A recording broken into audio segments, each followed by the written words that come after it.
Now on CoastTV News. The National Guard deployed in LA following President Trump's orders to control protest. Boats preparing for the summer season, but which area do you have to be aware of? The 4th Street Preserve goal has been reached. What plans the city of Lewis has for the land? And the severe threat has come to an end. We have a few showers working over the area, but the story now is the fog that's forming over the Delmar Peninsula. The latest on your Monday forecast, when we'll see more storms and when we could hit 90 degrees coming up. This is CoastTV News at 11. Good evening, I'm Brandon Ferguson. Welcome to CoastTV News at 11. We begin tonight with a controlled burn taking place right now. If you live in Delmar and see some smoke in the air tonight, you probably shouldn't worry. The Delmar Fire Department says they did a controlled burn today on Stage Road near Route 13 and Ocean Highway. They say the area will be burning for the rest of the night all the way into the overnight hours. And again, no cause for concern. The department says the burn is being monitored in Delmar, Maryland. And we're now going to take a live look outside into a foggy Milford and bring in our first alert meteorologist, Chris Mastrobuono. Good evening, Chris. Good evening, Brandon. Yeah, at 6 o'clock, we were tracking those severe storms back off to the west, seeing how they kind of evolved and pushed into our area. Well, they didn't evolve that much because we had a very stable atmosphere across Delmarva. We had an east wind. We had a lot of cloud cover today, and pretty much anything that passed over the bay just pretty much eroded. A few stray showers made it into Salisbury and the eastern shore.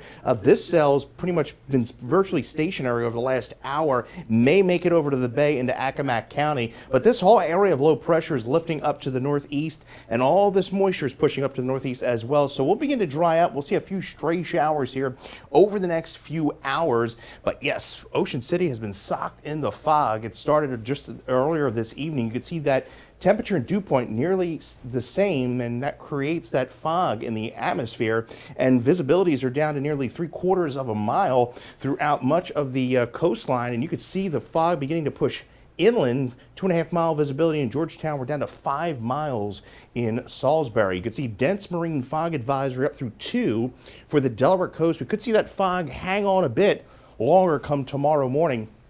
Temperature is pretty uniform from the coast inland, generally in the mid-60s. It's muggy out there. It is quite moist out there, should I say. Shower and storm threat ending with the foggy conditions will continue into tomorrow morning. We do have another storm threat to talk about into Tuesday before sunshine. Beautiful weather breaks out. In fact, we could hit 90 degrees for the first time this year. We'll talk more about that coming up with the full 7-day forecast. Brandon? Thank you, Chris. A recent sandbar has gotten worse near Lighthouse Cove, and some boaters are learning the hard way. CoastTV News reporter Kevin Sapay shows us what plans are being done to help solve the issue.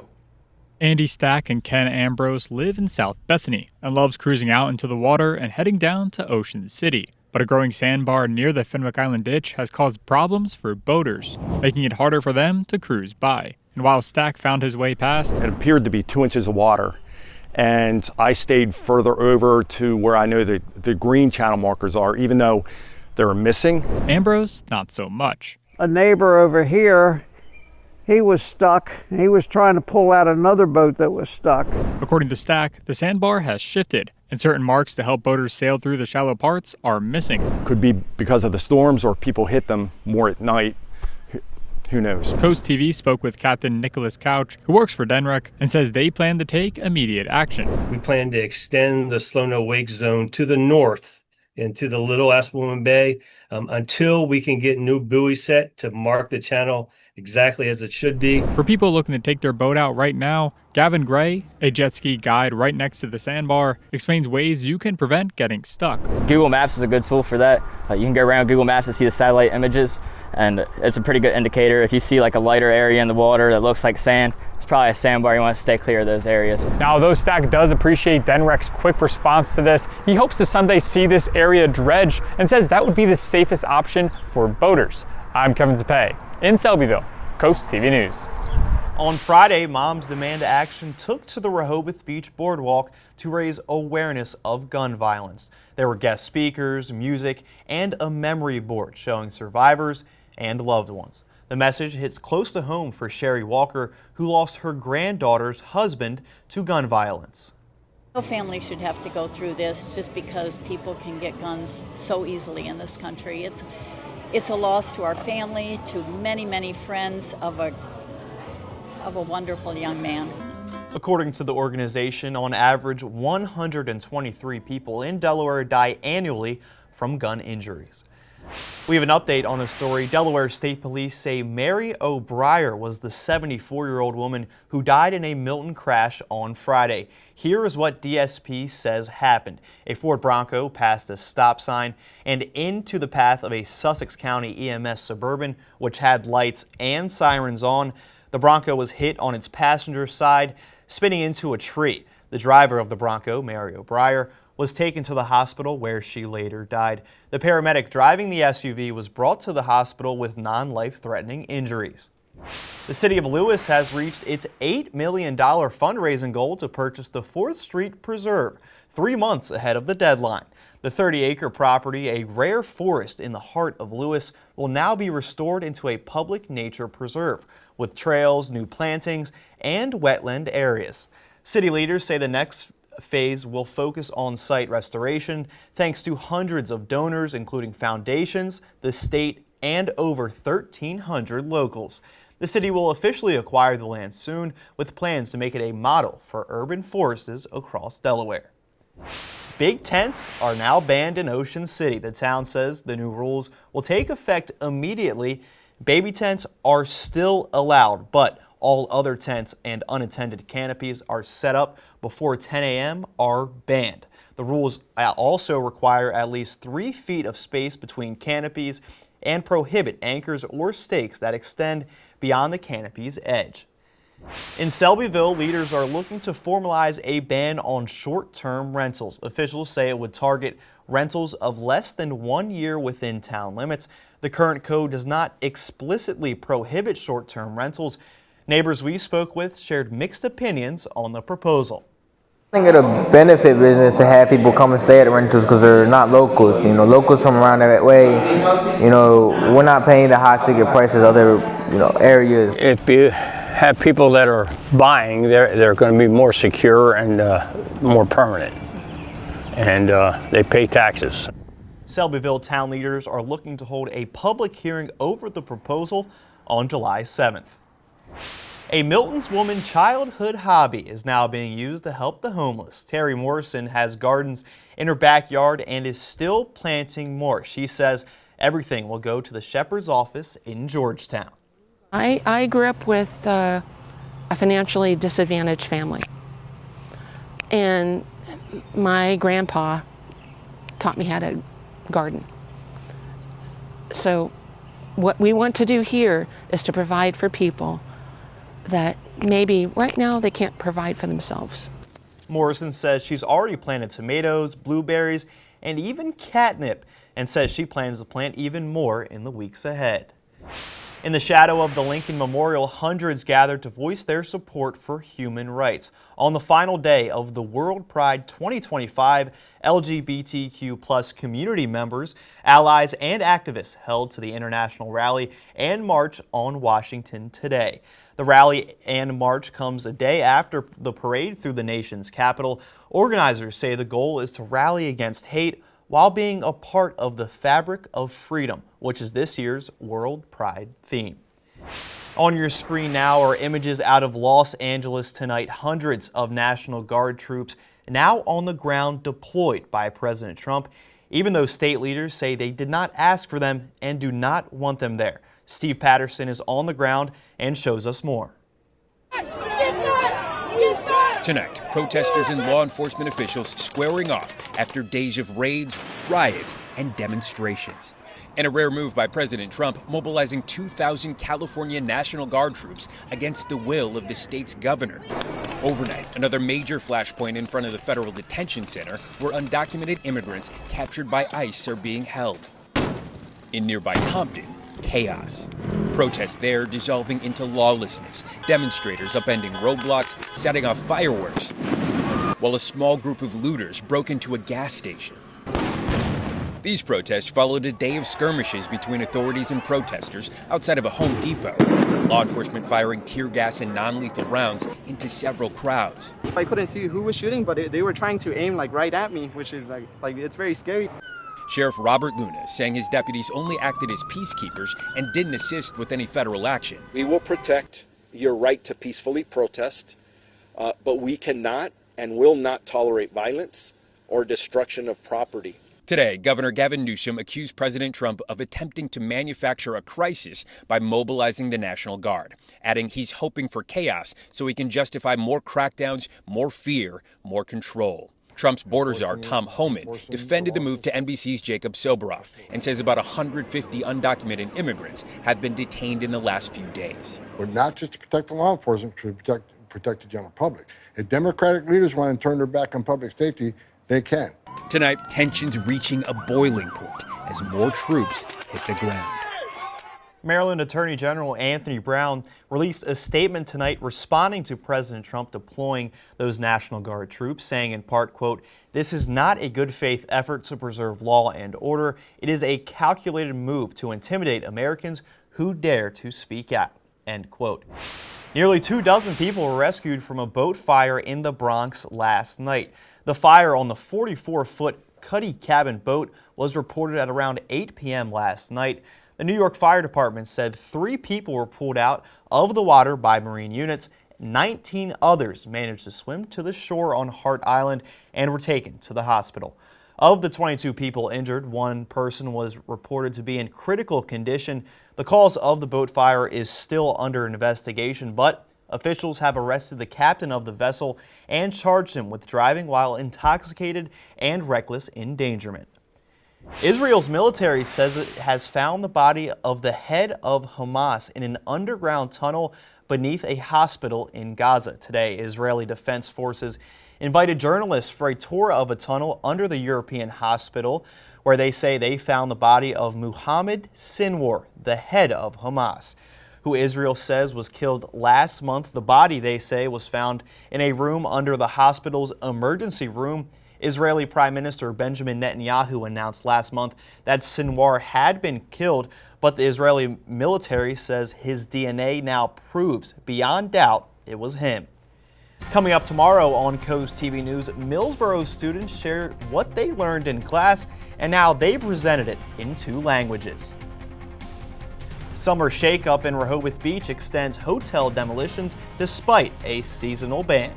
And it's going to be a foggy start to our Monday, especially along the coast. We're going to have temperatures right around 66. Expecting some sun to break through those clouds by the afternoon with a high in the upper 70s to low 80s. We'll talk more about the rest of your week and when this unsettled weather pattern is going to be out of here in your full 7-day forecast after the break.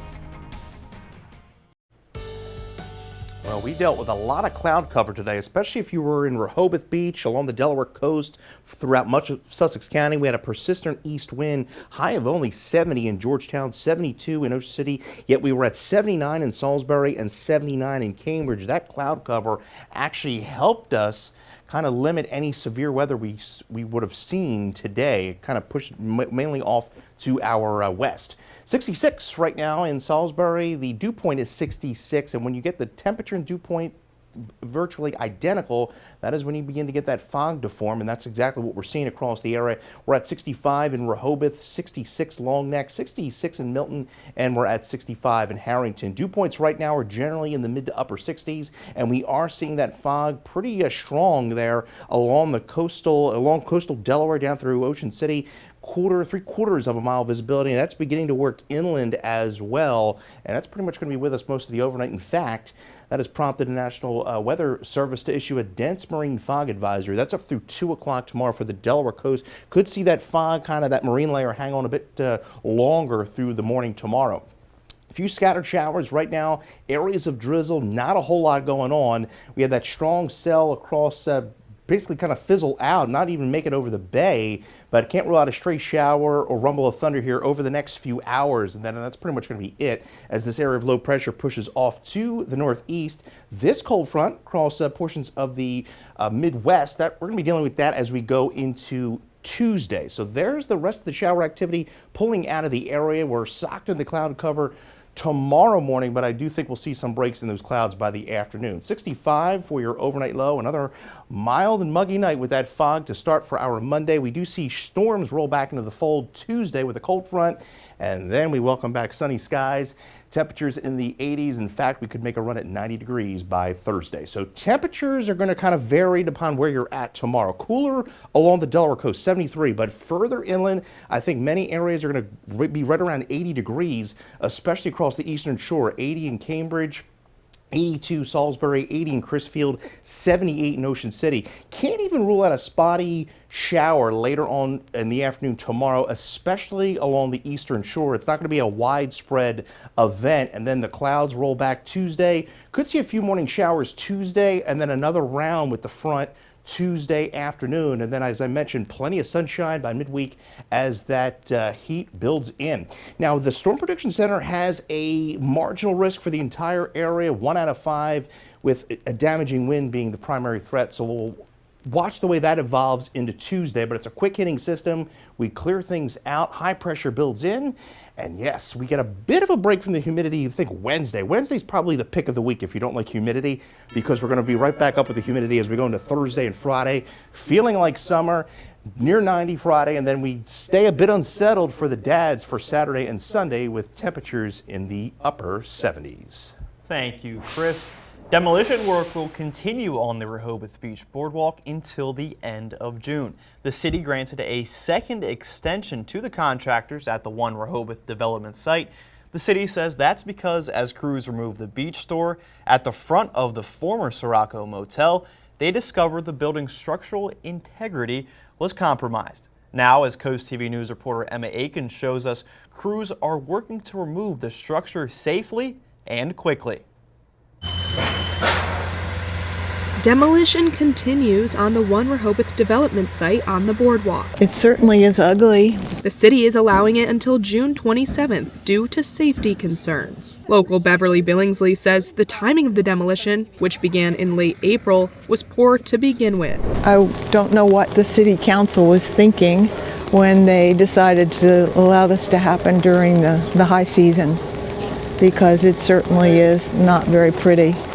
And it disrupts the families that come down here and come to the beach. Normally, Rehoboth bans big projects from mid-May to mid-September, but officials say the Old Grotto Pizza and Sirocco Motel were too unsafe to stand all summer. It's hard to start a project of this magnitude and stay within the confines of the time, so it's not convenient and maybe doesn't look as nice, but it'll be done in a few weeks, and then the rest of the summer it'll be finished. For now, the sounds of the season include crashing waves and crumbling concrete. Multiple people Coast TV spoke with on Friday say this demolition project is sort of a symbol for the way things have changed on the boardwalk. Some told us they miss the way things used to be, and others say some progress is good. And this demolition work is allowed on weekdays only from 8 a.m. to 7 p.m. Coming up, scammers posing as police. We show you the scam and how to stay away from it on Coast TV News. This is Coast TV News at 11. Scammers are posing as an officer from the Georgetown Police Department. Coast TV News reporter Zakia Jennings shows us what police believe those scammers are doing to level up their ways to con and steal from victims. Lieutenant Joel Diaz is listening to a voicemail. The only problem is the person on the voicemail is claiming to be Lieutenant Diaz. Yes, ma'am. This is Detective Sergeant Joel Diaz, Georgetown Police Department. This is the first sign that you are not speaking with someone from the Georgetown Police Department.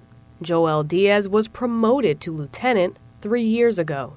This scam started back in 2024 when Lieutenant Diaz says he became an unsuspecting target. I was angry because for 20 some odd years, I have attempted to build trust-based relationships with this community. So that is an attack on the trust that I have with the community. Mara Driggers was a victim of the scam. She spoke with the scammers for nearly 10 minutes before realizing something was wrong. They're targeting each individual based on facts that they're finding about you on the internet. So that's a scary thing. If you listen closely, you hear pauses between the scammers' words. convenience, you can reach me on my field line here at. Lieutenant Diaz says he believes AI may have been used to generate that message. The computer programs or the softwares are getting better at creating images, duplicating voices. Now the question is, if the crime's on video, there's a secondary question. And the secondary question is it a real video? Is it a real phone call? Are they real images? Lieutenant Diaz acknowledges people are on autopilot most days, but urges people to pause. Sometimes you have to just pause and really process the information. A community working to keep each other safe as technology grows. The scammers are continuing to try new ways to target people. The scammers have moved on to the Lewis Police Department. The number that contacted Mara now has a different voicemail claiming to be Sergeant Jonathan Moyer. The number being used is 302-273-8618. Some people find it tough to get around as they get older. The ride-sharing service Uber is trying to help. It has launched senior accounts designed for older adults. The senior accounts are part of Uber's Family Profiles feature. The app features larger text, fewer buttons, and easy-to-follow directions. Uber says the senior account should make it easier for seniors to book a ride when they need one. And users can easily store frequent destinations like home or the doctor's office for quick access. After the break, here on Coast TV News at 11, staying safe in the sun, tips you need to know to avoid being burnt on the beach. In your health news tonight, it's that time of the year again, one we're outdoors more often and under the sun. Overexposure to ultraviolet rays can not only raise the risk of developing skin cancer, but it also hurts. In today's Health Minute, Mandy Gaither has ways to treat and prevent sunburns this summer. From the pool to the beach, or even just playing outdoors, this time of year we're exposed to excessive amounts of sun. If you're starting to feel uncomfortable, you've already experienced the start of a sunburn. Dr. Susan Masick with the Ohio State University Wexner Medical Center says sunburns may take up to 5 hours to show. If you suspect you're getting burned, she says to get indoors and out of ultraviolet light exposure. Once inside, stay as cool as possible. Get into air conditioning or in front of a fan, or take a cold shower. Cold compresses can also help, so can ice packs, but wrap the pack in a towel so they're not directly on burned skin. She says anti-inflammatory medicines like ibuprofen can also make you feel better, as well as aloe vera gel to keep skin cool. You want to avoid anything that could be occlusive or that will trap in heat. So avoid any types of ointments or creams or heavy moisturizers that will just make you feel even more warm.